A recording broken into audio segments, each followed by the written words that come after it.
Exercise 43. It's still focused on the same context as exercise 42.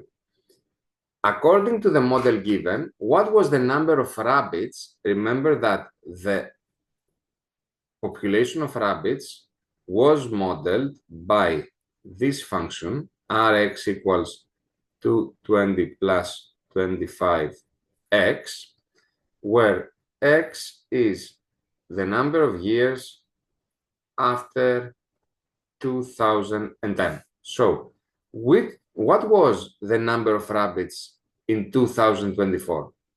2024 is 14 years after 2010.